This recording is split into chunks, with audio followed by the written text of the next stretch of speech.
नमस्कार दोस्तों। आज के इस बेहद दिलचस्प एक्सप्लेनर में आपका बहुत बहुत स्वागत है। आज हम एक कमाल की यात्रा पर निकलने वाले हैं। भारत की रंग बिरंगी सांस्कृतिक विरासत से लेकर 2011 की ऐतिहासिक जनगणना के आंकड़ों तक, और फिर सीधा मई 2026 के अत्याधुनिक नेशनल और इंटरनेशनल डेवलपमेंट्स तक। यकीन मानिए, ये सिर्फ बोरिंग फैक्ट्स नहीं है, बल्कि ये समझने का एक शानदार तरीका है कि हमारा प्राचीन इतिहास और आज की मॉडर्न नीतियां आपस में कैसे जुड़ी हुई हैं। तो चलिए, बिना किसी देरी के शुरू करते हैं। आज हम किन किन चीजों पर बात करेंगे, फटाफट देख लेते हैं। हमारा सफर शुरू होगा भारत की सांस्कृतिक विरासत से। फिर हम 2011 के डेमोग्राफिक बेसलाइन को समझेंगे। उसके बाद 2025 के नोबेल प्राइज विनर्स की बात होगी, और आखिर में हम मई 2026 के सबसे ताज़ा राष्ट्रीय और अंतर्राष्ट्रीय मामलों पर नजर डालेंगे। तो चलिए सबसे पहले गोता लगाते हैं भारत की जीवंत सांस्कृतिक विरासत और हमारी परंपराओं के अनूठे ताने बाने में। जब हम भारत की बात करते हैं तो डाइवर्सिटी यानी विविधता सबसे पहले दिमाग में आती है। मतलब यूपी के विशाल कुंभ और ताज महोत्सव को ही ले लीजिए, या फिर केरल का ओणम और वहां का वो गजब का पुलिकली यानी टाइगर डांस। हर राज्य का अपना एक अलग ही स्वैग है। आप पूर्वोत्तर की तरफ जाएं तो असम का अंबुबाची मेला और नागालैंड का पूरे 10 दिनों तक चलने वाला हॉर्नबिल फेस्टिवल तो बस देखते ही बनता है। और क्या आपको पता है, बिहार का जो सोनपुर मेला है वो पूरे एशिया का सबसे बड़ा पशु मेला है। वहीं मिजोरम में चापचार कूट के समय जो चिराव यानी बांस नृत्य होता है, उसकी टाइमिंग और तकनीक एकदम कमाल की होती है। त्योहारों से थोड़ा आगे बढ़ें तो हमारे लोक नृत्य आते हैं। उड़ीसा के घूमरा से लेकर पश्चिम बंगाल के पुरुलिया छऊ तक एक से बढ़कर एक कलाएं हैं। यहाँ खास तौर पर मणिपुर के थांगटा पर ध्यान दीजिएगा। ये सिर्फ एक डांस फॉर्म नहीं है, बल्कि एक प्रॉपर प्राचीन मार्शल आर्ट है। इसके अलावा महाराष्ट्र की लावणी और आंध्र प्रदेश का वीरनाट्यम भी हमें यही बताते हैं कि कहानी कहने की कला और शारीरिक लय भारत के कण कण में बसी है।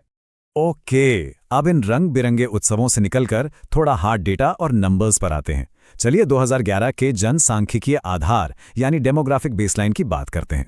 ये नंबर देखिए, 121.09 करोड़। 15वीं जनगणना और आज़ाद भारत की 7वीं जनगणना का ये वो फाइनल और सबसे अहम आंकड़ा था। इस पूरी एक्सरसाइज का मोटो बहुत ही क्लियर था, हमारी जनगणना हमारा भविष्य। अब जरा पॉपुलेशन डेंसिटी यानी जनसंख्या घनत्व के इस चार्ट को देखिए। पूरे देश का नेशनल एवरेज 382 व्यक्ति प्रति वर्ग किलोमीटर है।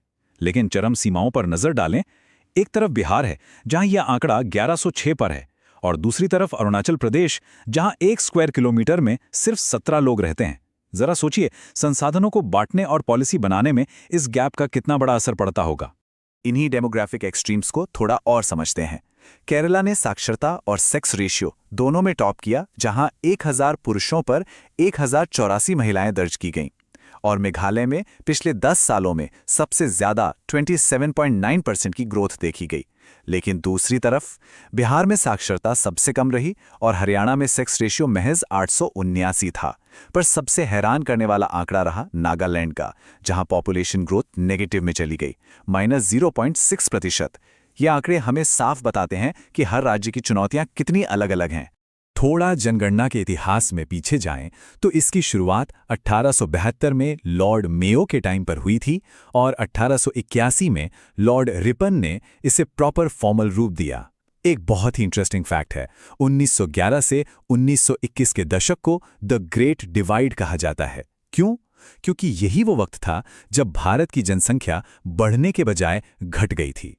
मॉडर्न डेटा की बात करें तो 2011 में नेशनल लिटरेसी रेट 73% था। वहीं अगर हम एससी और एसटी पॉपुलेशन को देखें तो अनुसूचित जाति की सबसे ज्यादा कुल जनसंख्या यूपी में है, लेकिन प्रतिशत के हिसाब से वो पंजाब में ज्यादा है। बिल्कुल वैसे ही अनुसूचित जनजाति की सबसे ज्यादा संख्या मध्य प्रदेश में है, और परसेंटेज के हिसाब से मिजोरम टॉप पर है। चलिए अब देश के आंकड़ों से बाहर निकलते हैं और पूरी दुनिया पर नजर डालते हैं। बात करते हैं 2025 के उन दिग्गजों की जिन्होंने नोबेल पुरस्कार जीतकर वैश्विक उत्कृष्टता की मिसाल कायम की है। 2025 के नोबेल विनर्स की लिस्ट सच में शानदार है।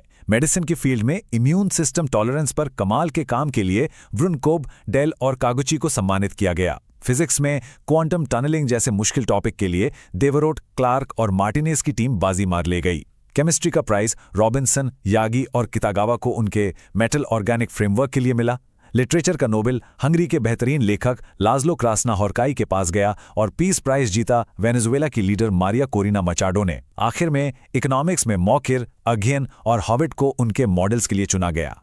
अब नोबेल की बात हो और भारत का जिक्र ना हो, ऐसा तो हो नहीं सकता। हमारी नोबेल जर्नी बहुत लंबी और गौरवशाली रही है। 1913 में रविंद्रनाथ टैगोर जी को गीतांजलि के लिए मिले प्राइज से ये सिलसिला शुरू हुआ। फिर 1930 में सीवी रमन जी को फिजिक्स में नोबेल मिला। 1979 में मदर टेरेसा, 1998 में अमर्त्य सेन, 2014 में कैलाश सत्यार्थी का शांति पुरस्कार और रिसेंटली 2019 में अभिजीत बैनर्जी। ये लिस्ट दिखाती है कि चाहे साइंस हो, इकोनॉमिक्स हो या शांति, दुनिया को भारत का इंटेलेक्चुअल योगदान हमेशा मिलता रहा है। हिस्ट्री और ग्लोबल एक्सीलेंस के बाद अब सीधे फास्ट फॉरवर्ड करते हैं और आते हैं एकदम लेटेस्ट करंट अफेयर्स पर। मई 2026 के नेशनल अपडेट्स। गवर्नेंस में टेक्नोलॉजी का ये जंप सच में गेम चेंजर है। केरला ने भारत का बिल्कुल पहला आर्टिफिशियल इंटेलिजेंस मंत्रालय बना दिया है और इसके मंत्री बने हैं पीके कुन्हालीकुट्टी। ये सिर्फ एक नई टेक्नोलॉजी का यूज नहीं है, बल्कि ये दिखाता है कि सरकारें भविष्य की चुनौतियों के लिए अपने स्ट्रक्चर को कैसे एडवांस कर रही हैं। स्ट्रेटेजिक मोर्चे पर भी एक बड़ा और अहम अपडेट है। पश्चिम बंगाल का जो सिलीगुड़ी कॉरिडोर या जिसे हम चिकन नेक कहते हैं, वहां राज्य सरकार ने 120 एकड़ जमीन और 7 नेशनल हाईवेज का कंट्रोल सीधे तौर पर केंद्र सरकार यानी बीएसएफ को सौंप दिया है। जाहिर है, इस क्रिटिकल इलाके की सुरक्षा के नजरिए से ये एक बहुत बड़ा प्रशासनिक कदम है। इसी महीने कुछ और बड़े लीगल और स्ट्रैटेजिक डेवलपमेंट्स भी हुए हैं। प्रेसिडेंट ने आर्टिकल 123 के तहत अध्यादेश जारी करके सुप्रीम कोर्ट के जजों की संख्या 34 से बढ़ाकर 38 कर दी है।